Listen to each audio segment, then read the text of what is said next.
Joining us now is the man who wrote that resignation letter, former CDC vaccine chief Dr. Dmitry Daskalakis, and former White House policy director and MSNBC medical contributor Dr. Kavita Patel. Thank you both for joining us this morning. Dr. Dmitry, I would love to get to you first on your fairly tumultuous week. Can you break down what exactly happened at the CDC this week? We're having some audio issues. I think you're on mute. Oh. No, so many. We'll figure that out, Dr. Patel. Oh, you got it. There we go. Yeah, thank you. 5 years into Zoom. We'll figure this. We'll figure out Zoom one day. Eugene, I'm disappointing you here. Sorry. There it is. So no, I wish it had just been a tumultuous week. It's really been a tumultuous year. I think that what really happened is that, this has been a death by 1,000 cuts for me. But I really got to the tipping point when it became clear that the committee that is responsible for making recommendations to the director of CDC on vaccine policy has become completely compromised, and that the firewall that needs to exist between science and ideology is breaking down. When that happens, CDC science gets tainted by ideology, and that means the American people's vaccine policy will be tainted by ideology and not be driven by science. Compounded by Dr. Menarez being asked to step down or resigning, whichever happened, that meant that we had no scientific leadership to be a diplomat into that space to make sure that that firewall could stay. I hit my tipping point. I'm a doctor. First, do no harm. I was only going to be able to do harm if I stayed. Dr. Daskalakis, I want to drill down into the real life impacts of a CDC led by someone who is not a doctor, and an HHS led by someone who was also not a doctor and has no background and seems to have disdain for the work that many of you do. What is the real life impacts for the American people that are watching? What should they be looking out for, and how does this change their lives? Yeah, so I think that it means a couple of things. There are people who know how to run organizations. If they listen to experts within the organization, they're going to do just fine. If I became the CEO of a hedge fund tomorrow and I had the right economists, the right business people below me, I run big organizations. I could do it. That means I'd have to listen to them. So, these folks, right, they have the experience to run an organization, it seems. But if they don't listen to their experts, they're flying blind, or they're answering to other people who are briefing them and giving information to influence what they're doing that's not based in science. I've never briefed the secretary. I've never met the man. He talks about measles. I don't know where he knows anything about measles except for the rhetoric that he's been putting forward for 20 years. I don't know who his counselors are. That's not how it should work in the U.S. And people, that's red flag, big alarm. They're not listening to any science. They're using half-truths to change what's going to happen with policy, and that you will not be able to get vaccines for your kids. Dr. Daskalakis, HHS Secretary RFK Robert F. Kennedy Jr. is heading to the Hill next week. He's going to be testifying before the Senate. Are you talking to senators? Are you talking to Senator Bill Cassidy, the Republican, about what has happened here and pushing them to conduct more oversight? Yeah, I think this has really been about raising a lot of red flags. I'm really not holding back, nor is Dr. Ari or Dr. Jernigan, the other two wonderful scientists who left CDC. So we're really making our experience very clear. And, my hope is that they're listening. I think we've had some chance to interact in that space, and I hope that we have more. I feel like Dr. Cassidy, really, in my experience, I've briefed Dr. Cassidy on H5. How's that as an example? Never met the secretary. He was great, asked really important, good questions. So I trust that his scientific chops are going to be the thing that will hopefully get us to the other side of this so that CDC can do its job, which is protect American people.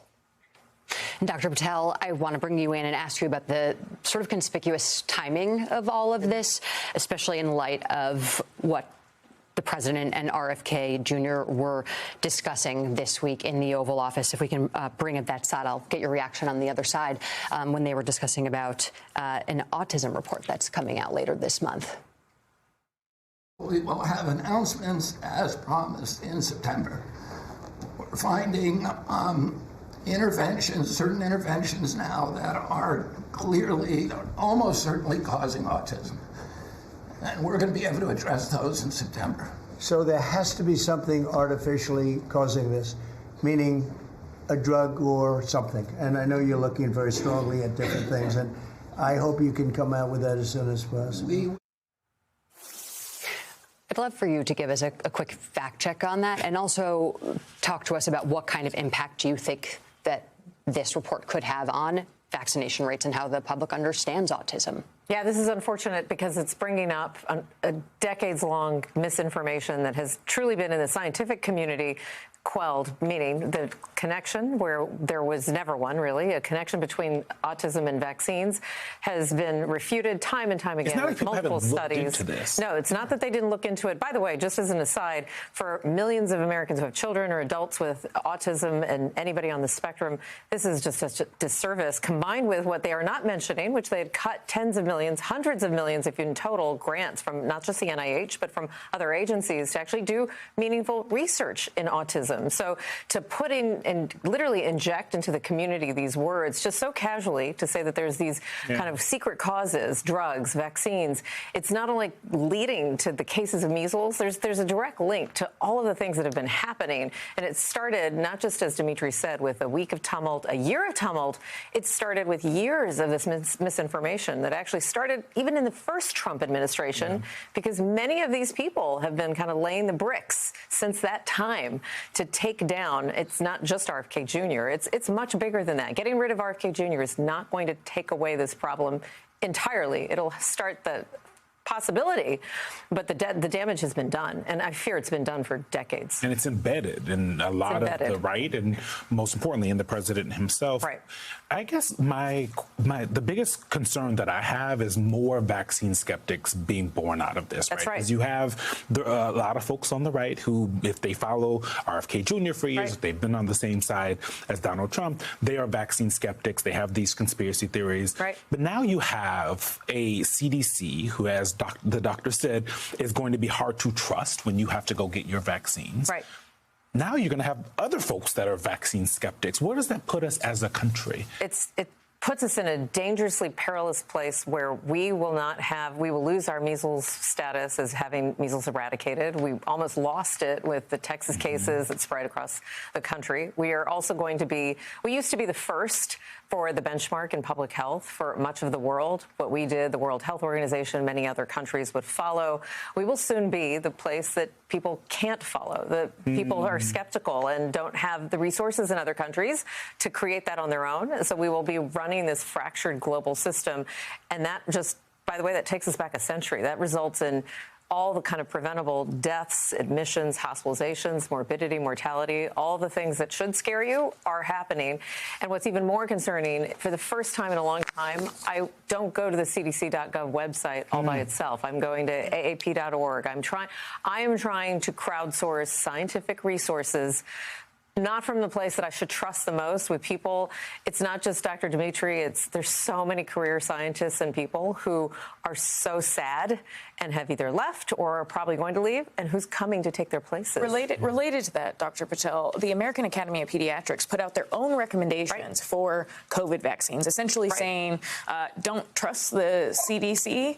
And when the public health infrastructure is attacked in the way that it's being attacked, I mean, what happens next? Yeah, so what happens next is that on the front lines, we stand up on our own, because the AAP comes from a front line of amazing practitioners who basically said, we're doing this for the benefit of our families and children. So it's not that the American people are on their own. They're having to go back to the very few people that they can trust. Health doctors, pharmacists, nurses, all the people that have been delivering care. By the way, as if we forgot about the pandemic, none of us who have taken care of patients during the pandemic, what's seared in our brains. We don't want to see that ever happen again. So there is a trustworthy space. The problem is that the American people are going to need the access to find it. And with Medicaid being cut $1 trillion, this is very real. So we're having to stand up, a frontline a frontline force that is going to have to depend on each other. I'm confident we can do it, but we're not going to have the back of the government, unfortunately. Dr. Daskalakis, I want to squeeze in one more really quick question, because there was a line in your resignation letter that really stood out to me. Eugenics plays prominently in the rhetoric being generated and is derivative of a legacy that good medicine and science should continue to shun. Can you spell out for our viewers what exactly you mean by that? And I'll start by saying this is sort of in my sort of personal experience. You know, my grandfather was in Greece. He died because he stood up against sort of fascist regimes in his country. And when I see the secretary go on television and talk about, the first time I was like, oh no, was when he was talking about H5 bird flu in chickens, and he said in an interview, all of the chickens should get bird flu, and the ones that survive are genetically superior. That they should reproduce and they should reestablish the flock. So fast forward to West Texas and measles, where he says, getting the infection is fine, really, because only the strong will survive. It makes your immune system stronger, which is false. It actually makes your immune system weaker. So I really hear the echoes of the word superior genetics. He referred to very high members of this administration and their improving health status and said, well, that person has superior genetics. That is eugenics. Wake up. This is the red flag. This is where fascism lives.